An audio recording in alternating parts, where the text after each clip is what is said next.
Hello and welcome to another episode of Toxic Love Transformation. I'm your host, Stephanie McPhail. And today I'm really excited to talk about how we can break free from the cycle of toxic relationships. We do these trainings every single week to make sure that we are giving you the tools that you need to really break free from that cycle of toxic relationships so you can go on and create relationships that you might not have even imagined were possible for you. And the reason why is because so many of us that are listening that have had this experience have been stuck in cycles that were not healthy for us. We stayed too long with people that were not healthy and we didn't know when to let go. So the reason why I'm doing this in particular is because, obviously I was someone who was stuck in that cycle. I used to go from one toxic relationship into another one. And I was like, I always say women that are career-driven professional women, we are so used to being successful that we don't know when to let go from these types of relationships. And so, I wanted to make sure that we are looking at how to recognize the patterns that we are getting stuck in with these toxic relationships, learn how to shift the beliefs that we have about relationships, and then really truly reclaiming our power. Because when we can start reclaiming our power, we can start creating a life again that's very different than whatever we would have experienced before. So the first thing is really uncovering what is the invisible issue when it comes to the cycle of toxic relationships. So yesterday, I actually did a post in my private Facebook group, Toxic Love Transformation. And when I did the post said something, and excuse me if I don't get it exactly right, but the post said, if you're going on a train going the wrong direction, it is much more cost effective for you to get off when you notice there's an issue rather than stick around and see where it takes you, to stick around longer than you need to. So, again, it's not exactly that, but pretty close to that. And of course, we weren't really talking about a train. And there were so many people that commented and said, oh my gosh, I was that person. I stuck around way too long. I stayed when I should have left. And again, that definitely resonated for me because I, like I said before, was someone who stayed way too long. And so a lot of us have been in that place where we see that we're in the wrong place, but then all of these things, these fears come to mind. We're afraid that we're getting older. We're afraid we're not going to find someone. We're afraid that maybe we're too broken. We're afraid someone might not love us because we're too broken. We're afraid someone's not going to be interested in us because we have children. We're afraid that every relationship is going to turn out bad, that every guy is broken, or that we're going to leave and then they're finally going to change. So we have all of these things that are going on in our heads. And we get to this place where, because all of these things are happening, we actually feel stuck. And we feel like, if I take action, then what if nothing changes? And there's also this underlying thing of, if I leave this relationship, what if it's not possible for me to change? Or what if things do change and I still end up with these toxic people? So again, all these fears start to come up. And then maybe some of us might be thinking, well, if they do change, how will my life be? Because we can't imagine our life being different than what we've experienced. The discomfort that we feel in these toxic relationships feels like home.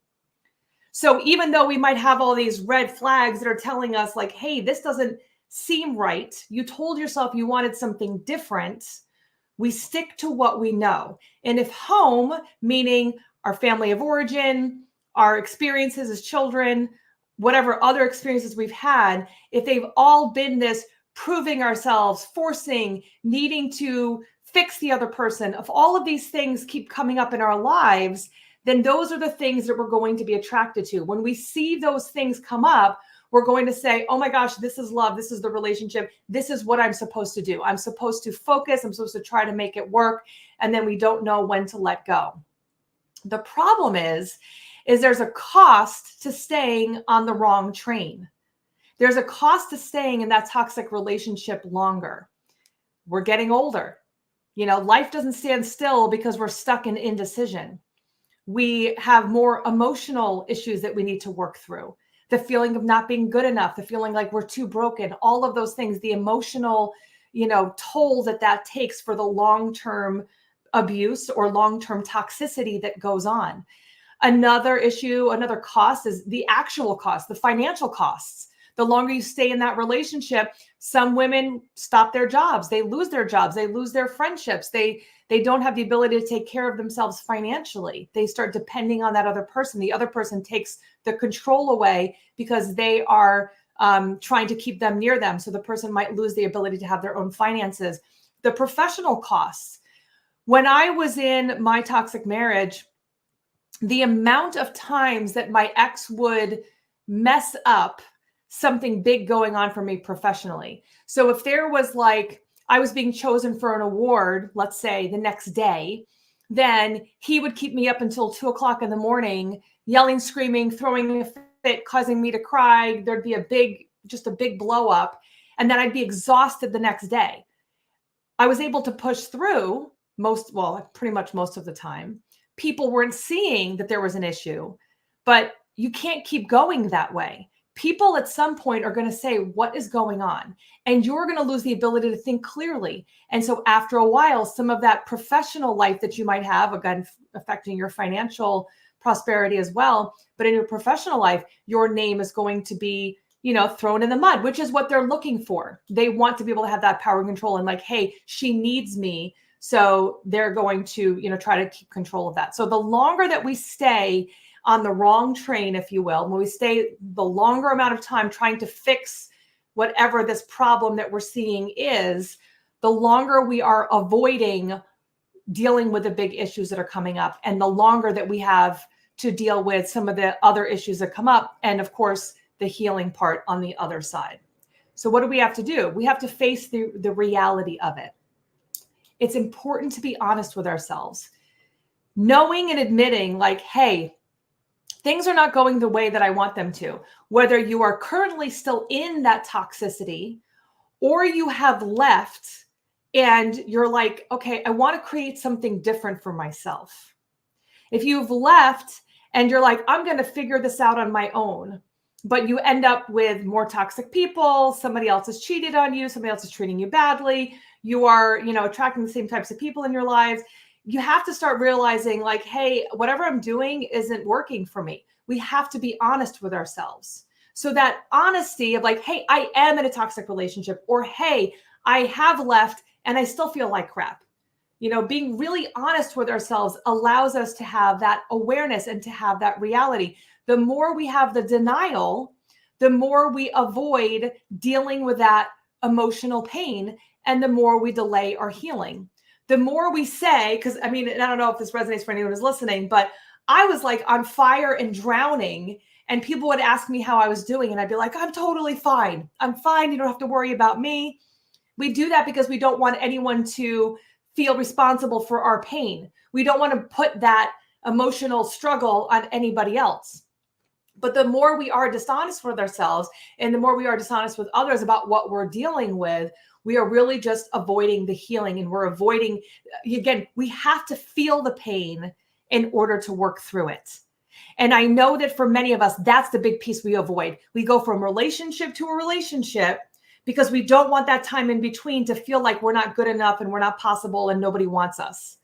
We don't want those feelings. And so we go right into another relationship. Like we end this. I have so many people that say, well, I met someone right away. They're so great. I just want to start this new relationship. And I always say, give time in between. Because in order for you to heal, know who you are, what you want, and not just cover up those feelings that you have, we have to be able to feel to heal. And until you get to that, the dark night of soul, those real raw places that we get when we're healing, until you get there, you're just using everything else in your life to avoid that healing. And the reality is that we will, very good chance, not always, but we will continue these toxic types of relationships, if not in romantic relationships, then maybe in other friendships or with our careers or in other areas of our lives. So it's important for us to take personal responsibility. Stop waiting for the other person to change, to become who we want them to be, to say all men or all women are XYZ, but looking at the internal part, looking at what keeps us stuck. Let's not focus on becoming experts in narcissism, in sociopaths and psychopaths, and any of the mental health disorders that we have been trained about. Not that those things aren't important to know. We've all been there, and we're all gonna start there. But the sooner that we can look at like, okay, I got it. Those are some signs of narcissism. Okay, well, what can I do to heal? And not waiting for somebody else to apologize, for example, for somebody who's like, I just want closure. Some of us might not get closure. Some of us might never hear that closure from somebody else. We have to give that to ourselves because, again, that's just a reason for us to stay stuck in that toxicity.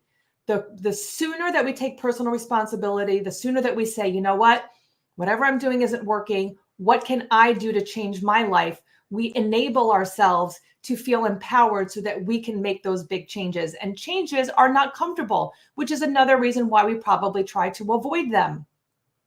Because we have to do something different than what we've done before.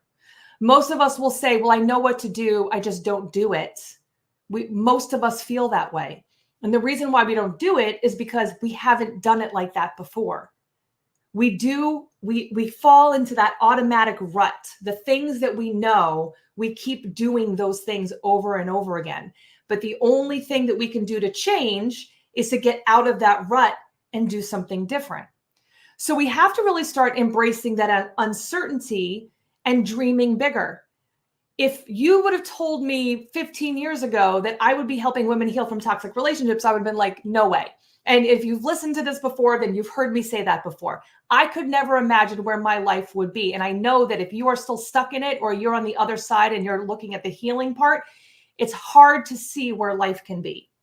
But if you can start to embrace that uncertainty, like, you know what? I don't know where life's going to take me. I don't know what's going on. I have this feeling and this sense that something isn't right for me now.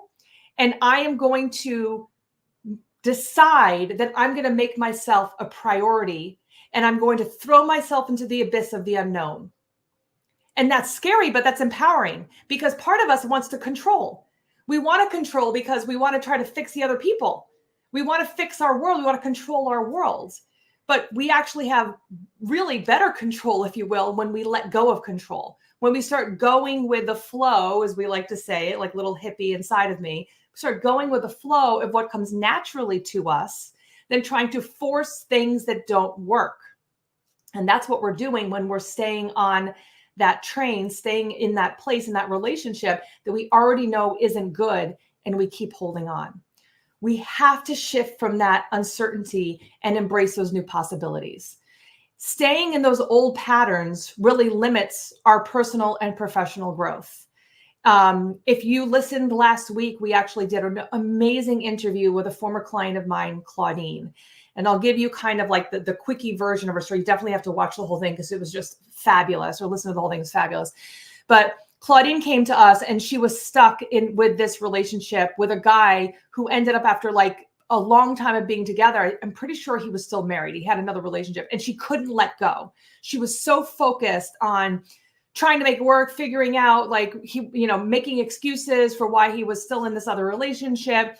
And she literally at one point said to me, well, I prayed last night and God said I should drive by his house. And of course, that wasn't God talking. That was her fear. That was her trying to control. That was her trying to just, still try to hold on to that relationship.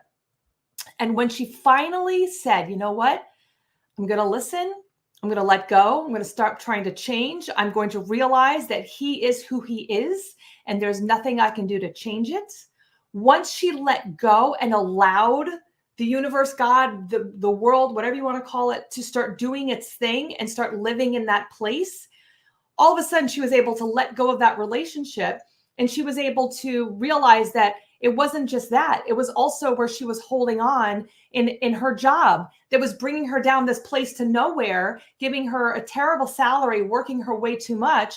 And she said, whoa, I didn't even realize I'd been working here for so long. And this was also toxic. And she was able to get another job cross country, making 3 times the amount of money that she was making. She's now she's now an expert sailor. She's an expert scuba diver. She now is starting a nonprofit. All of these things that she never, ever could have imagined because she was holding on to the old and what wasn't working. She was letting go. She was able to let go of that train that was bringing her to nowhere, or I guess it was somewhere because it was the same thing she had always done before. But when she was able to let go of that and step into this possibility of, hey, I don't know where it's going to take me. She created a life that she never, ever could have imagined, and far better than she ever could have thought before. But all of that had to be by getting out of her comfort zone, letting things go. There's a certain joy and freedom that comes with stepping into the unknown and rewriting your story. It's a beautiful thing to step out of what you've always done and create something that you never could have imagined. There's consequences of staying stuck. When you stay stuck, you stay playing small. You don't step into the person that you were put here to be, because it wasn't to play small. You have a beautiful gift that is there to share with the world. And when you stay stuck with this toxicity, going down a road that's really bringing you to nowhere, and you know it, but it's comfortable in the discomfort. Staying on that road means you're going to get more health issues. You're going to have emotional burnout. That self-doubt increases. We feel overwhelmed. We feel drained all the time. Our self-worth goes away, because if we know that what we're doing isn't working for us, but we keep doing it anyway, our self-esteem actually decreases. Our self-worth decreases, because we intellectually know it's wrong, but we keep doing it. So we're basically like, hey, what I feel isn't important. What this other person has and is important. This other person is more important than me, is what we are telling ourselves when we stay stuck in this toxicity. And so all of those things, and the health issues are real. I mean, I've done 3 interviews since the beginning of the week where people literally got cancer, and they were talking about themselves. This is from their mouth, saying that they feel that their cancer was directly related to the amount of toxicity they were dealing with. For me, I can speak from my perspective. When I had a whole bunch of health issues, I was in my toxic relationship. I had back issues. I had migraines. I had bursitis in my shoulder. I had back issues so badly that I thought I was going to need to get surgery. I had polycystic ovarian syndrome. Like, all of these things are now gone. And the biggest difference is that I am no longer stuck in that toxicity. It is amazing how that high level of stress over time completely negatively affects us. And again, it doesn't just affect us emotionally, it affects us physically, emotionally, mentally, socially, and even spiritually, being connected to something bigger than ourselves, because we are self-sabotaging ourselves and making it in our minds that we are not important. And that spills into other areas of our lives. Imagine, and I see this all the time too, imagine the type of success you would have in your professional career if you were able to speak up and you felt like you had a voice.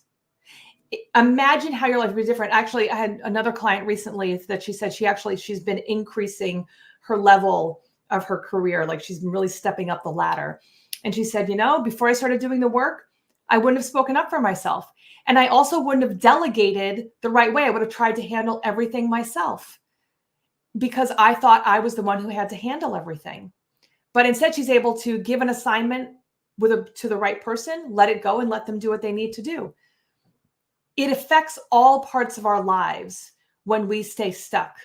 We need to be able to realize, like, hey, again, this is where I'm going, and this is how this is affecting me. There is long-term damage to yourself and even future relationships. Even think about maybe your kids or your family or other people that are important to you. How are those relationships affected by you sticking around to what's toxic? There's someone out there that would love to meet the best version of you. Probably there's several people, because it's not just romantic. There are, the volunteer work that you're missing out on because you're stuck focusing on this toxicity instead of focusing on you. The personal fulfillment is there when we start taking care of ourselves.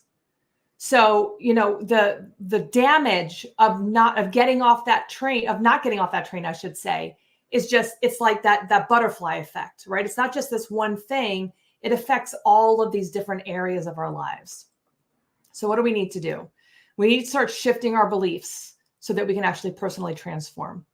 If we believe that we are a victim and that all these people are doing these things to us, then we're probably going to stay stuck. And this isn't victim blaming, because I think that there's empowerment that's here. When we realize that we're coming from a place of, I can make a decision to create something different for myself. I don't have to stay stuck reliving the past. I can do something really beautiful for myself, and I can take my power back, stop living for everybody else, and I can start focusing on creating the best version of me, despite of what you've experienced, and probably because of. I don't feel badly about the things that I've had, the experience that I've had in my life. I'm where I am because of those experiences. I'm glad I'm not there anymore, but I am that way. I am me because of that past experience that I had. And when you shift that belief, Tony Robbins says, when you look at that, the life is happening for you instead of to you, you can shift the way you think. And it's so true. If I can look at it and say, hey, okay, XYZ happened. What can I learn from it? And how can I move on from it? If you start reframing your past experience as learning opportunities instead of failures, we can let go. Like, hey, I had this really crappy relationship. It doesn't make me a failure. It means I didn't have the right tools. It means I didn't know what to look for. It means I didn't know myself. It means I didn't know what I was looking for. All of those things that I can learn from that. Again, when we are in this toxic relationship, that probably means you're a really empathetic person. You're a really caring person. You're a really loving person. Now imagine being with someone who also is a caring, loving person, and imagine the beauty that having that come together can create. Or being by yourself and being able to step into your full power and not feeling like you have to put yourself into a little box because the other person doesn't like what you're doing, because they keep putting you down and making you feel bad. Imagine the kind of power that you can have by stepping away from that and really stepping into who you were put here to be. So again, learning from those back stories, those past opportunities for learning, looking at that and seeing what you can get out of it. And it's really important to also come from a place of non-judgment. Like, I experienced that. It doesn't make me dumb. It doesn't make me, broken. It doesn't make me any of those things. It makes me human. And when you can look at yourself and say, hey, we all make mistakes. We are human. Those things happen. And you can come from a place of self-love, of self-worth, of self-compassion. And you can stop beating yourself up for those mistakes that you've made. And again, just look at it as a lesson. You can start to really change the way things evolve for you. So hopefully this all makes sense for everybody so far. This is, I love coming here and sharing the possibility. I want everyone to, when they're listening to this, to say, hey, you know what? Maybe I can change. Maybe I can create something different. Because to me, I do this because I know what's possible when you get to the other side. But when you're in it, it's really hard to see that. And so that's where, when we come here and we talk about coaching and getting support, we talk about therapy and coaching and other things. One of the things that's really important is to get people on your team. Make sure that you're not in this bubble trying to figure it out on your own. And again, as professionals, we want to figure it out. But I can tell you that anyone who is successful in their careers has not done it all by themselves. They've had a team, they've had support, they've had their own mentors, whatever it is, to help them get unstuck. Because why have we stayed trapped with these toxic people? Because we didn't know what to do. Or we've done what we've always done. And we don't always realize that we're doing what we've always done because we've always done it that way. Or when we try to do something different, it's uncomfortable. And then when it's uncomfortable, we're like, you know what? Subconsciously, let me go back to what I've always done before. And so we go back there. We hit that wall, that metaphorical wall, and we say, oh, this is too much. I can't handle it. Let me go back to what I did before. Even though I didn't like it, it's what I know, and it weirdly feels comfortable. But being able to have somebody on the outside that will keep you accountable and will call you out. That's one of the things that I say all the time. Like, every person that comes to me, I am coming from a place of love when I am calling you out on your BS. Because we don't need more yes people in our lives. We don't need more people to say, hey, just keep doing exactly what you're doing, because that's what's kept us stuck. We don't need other people that are in the same place that we are saying, you're doing fine, keep doing exactly what you're doing. We need to make sure that we have someone who's where we want to be in order to help pull us to where we want to be. to where that new place is, to push through that discomfort and maybe have those little stepping stones to make sure that we're taking small steps over time and therefore creating something bigger. We have to break free from those old habits, from that old thinking, and we don't do that by staying stuck in our own head. We need to make sure that we have somebody else on the outside that can point out where we are repeating those old patterns so that we can break the cycle and go in that new direction that we're starting for.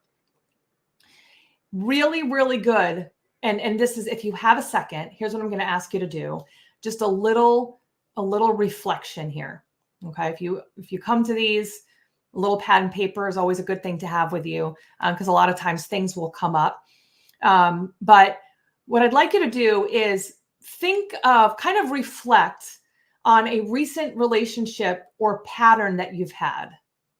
Like, think about, again, something maybe with your job, or maybe it's something as simple as like, hey, I keep saying I'm going to go to the gym. That's like an easy one because a lot of people get stuck in that. Keep saying I'm going to go to the gym, or keep saying I'm going to lose 10 pounds, whatever it is, and I don't actually follow through. And I want you to think about where the breakdown is of you following through with what you promised yourself you're going to do. Because number one, if we tell ourselves we're going to do something and we don't do it, we actually lower our self-esteem. So just like in the beginning, when I talked about being on that train, that part of us that's like, I know better. I know I shouldn't be in this relationship, but I keep wanting to fix it. I keep wanting to see where it goes. I keep not being unsure of myself. The more we stay going down the road we already know isn't good, the less our self-esteem is. So when you tell yourself, hey, I'm going to go to the gym, but we don't follow through on going to the gym, then what we tell ourselves subconsciously is, I am not trustworthy. And so if you're someone who has told yourself all of these things, whether it's, I'm going to go to the gym, I'm going to break up with them, I'm going to start eating healthy, I'm going to get a new job, I'm going to move, and you have that conviction, do it, and you don't take action on it, then your brain doesn't believe you anymore. And then you get stuck in that cycle of not believing yourself, but it's because you don't trust yourself. And again, that's why it's important to have somebody else on the outside. So give yourself a minute after this ends and think about, maybe where are you repeating old patterns in relationships or in your exercise or anything else in your life? Where are you repeating it? And then ask yourself, how is this negatively affecting my life? Or even just, how is it affecting my life?